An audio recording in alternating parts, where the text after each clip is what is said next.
give you guys an overview of my MP9 Performance Center model. This was a core model. It's the Performance Center, not the Pro. So it comes with the ported slide and ported barrel. Kind of see the ports in the barrel poking through there. That's what started out with a base chassis, and I kind of been building on it ever since. So that model came, obviously, since it was a core model, it came with the slide already cut. So I slapped a Vortex Viper on there. It's a 6 MOA red dot. It's been very efficient for me, but I might change that out this season. I might go with something a little bit more, something faster. That's all I really want. Something faster I can get a better sight picture with. So I don't know if my RMR is going to fit that role or not, but I might try that, or I might go with something from Seymour, like an RTS2 or something like that. So another slide rider. And my cat tried to put her input in there. But it just is hot off the press getting a factory overhaul, if you will. I kind of got a new stipple job on there I did myself. Took me quite a few hours to get the job done, but it turned out very nice. It did like a sandpaper granulated texture on the frame itself, and then on the forward strap and the back strap I did more of like a fish scale texture, if you will. It's a little more abrasive, especially on the front strap, where it's more of that plasticky material instead of the back strap, which is kind of like that flexible rubber, since you can interchange them. But it is very grippy. Gives you a ton of traction over the gun compared to the factory texturing. I also did do a double undercut on the trigger guard while I was there as well. Help you get a little bit more meat up underneath the gun. It definitely works. I haven't quite polished it yet because I'm not sure if I wanted to stipple that yet. As well as the back of the beaver tail here. I don't know how much higher I want to go up underneath here. I'll have to shoot it and find out. See if I need to get a little bit more traction over the gun yet. But I also put in a new Springer open division magwell and 170 millimeter base plate extension. So I'm getting about 25 rounds in a factory magazine with that base plate extension. And once the spring finishes wearing in this season, I should be able to get 27. So that's pretty good. It's a good bit of firepower on tap. But yeah, it's fully apexed. It's got the forward set sear reset mechanism.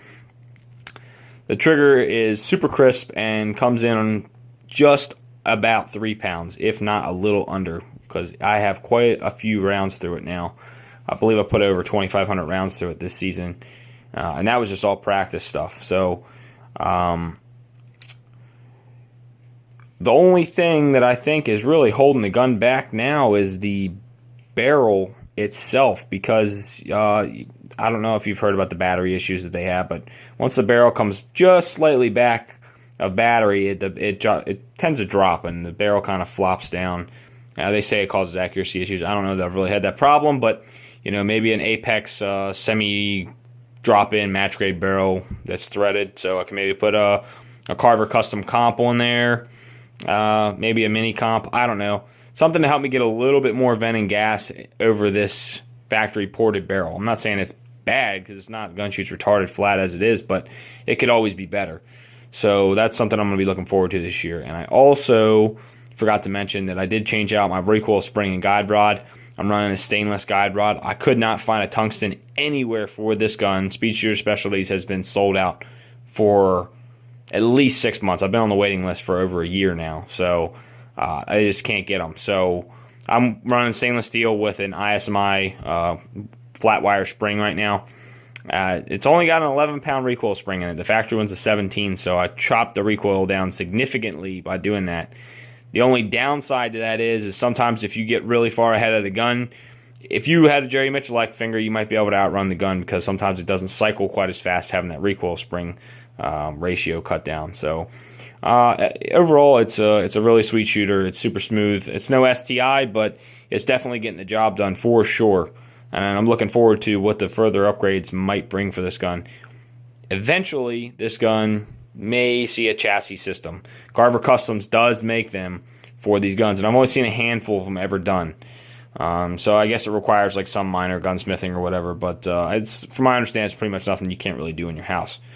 So either way, I would love to throw a Carver Custom chassis on this thing with a big Seymour fixed optic up on top of that chassis, so I don't have to track the optic on the slide anymore. I feel like that would significantly cut down on the amount of time I am spending between transitions or follow-up shots, because the gun, even with the little weight that it has now, you know, when you're moving from target to target, it bounces around a good bit because all the mass is in the slide, not on the frame. So getting some of that extra weight on the frame, anchoring the frame down in your hands, might not hurt at all.